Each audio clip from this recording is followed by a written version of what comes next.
back on day 33, um, back in the discussion of the core four. We talked earlier about the body and the physical and nutrition aspects of that. And now we're back into the being, which is the meditation. And now we are on memoirs, right? So,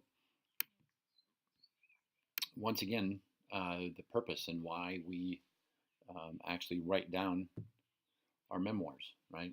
Um, I've had some experiences where I didn't actually physically journal in writing, but I did take videos, really, like at the lowest points of my life, probably highest points of my life, or when I've had a revelation, and it is crazy cool to go back and see yourself in a place that you used to be and how you thought back in that time when you were that person.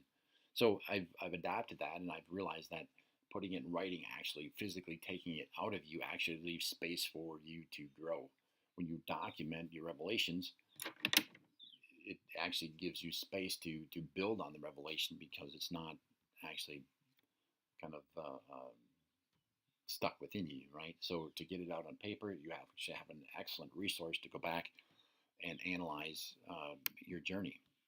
The second reason is inspiration, right? We actually inspire ourselves by actually putting it out. And it seems like, at least for me, when it's in my head, it's a bit of a jumble, right? When I put it on paper, I can structure it. I've got the pieces, I can organize it.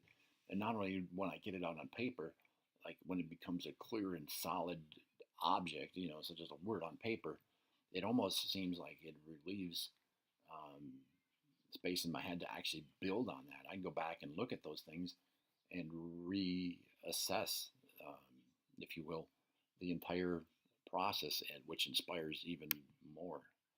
Sacred scriptures. I've actually had an experience at the church I go to that expanded on this, and they brought up the possibility that perhaps um, all of the scripture that has ever been written, that maybe that we are, in some sense, not necessarily prophets, but we are no different than those people who actually document their experiences and have it available for the world to build on and to learn from, as well as themselves.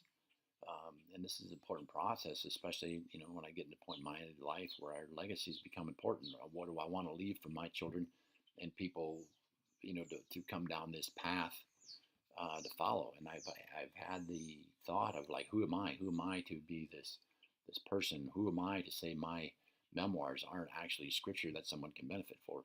And I found in my experience that this is actually very true. And people have told me a number of times when I've shared items that this should be shared because many people can benefit this.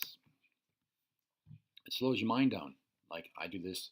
This is one issue that I've had for my lifetime, right? And that was part of my frustration why I originally video recorded, right? Because like I couldn't write. Like my brain would go so much faster than I could write. And I would like stumble over myself, right? My brain would, like, I would be so far behind in writing, and I would have big gaps. I'd go back and read what I wrote, and I would have like big gaps in, like, I jump subjects, I jump topics. And what I've learned to do is when I write, my brain actually slows down and it just flows out. It's like kind of like painting it almost, right? It just flows out in an order. And I've been able to train my mind to slow down in the process of writing. Um,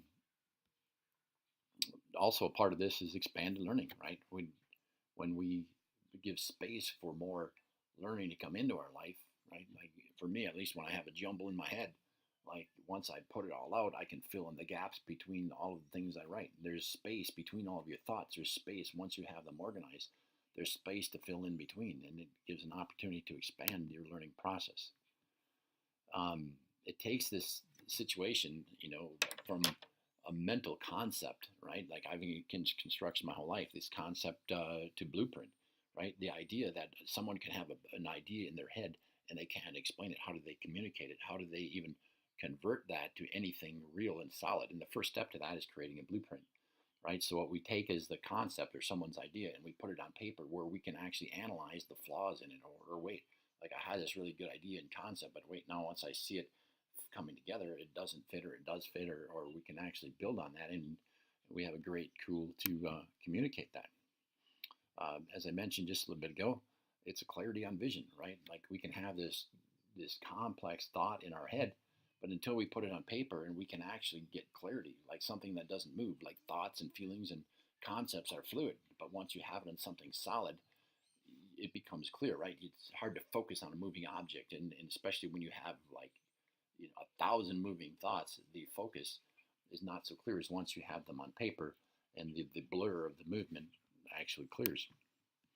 Um, Once you have it there as well, you can simplify insights, right? You don't have a bunch of tags mentally on uh, items and thoughts and feelings that conflict and kind of blur together, right? Once you simplify it, you can say, okay, here's my thought, boom, boom, boom. You can put some continuity to it. It doesn't jump around from place to place, and you can get it so it actually flows.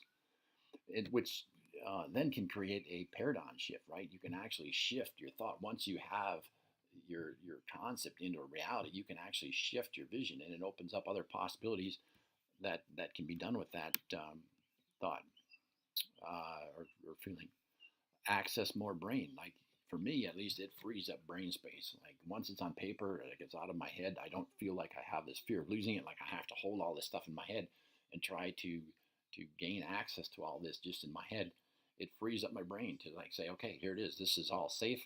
Like I can actually freely let go of it and expand on what I have, or actually grow from what I've written down or expand on what I've written.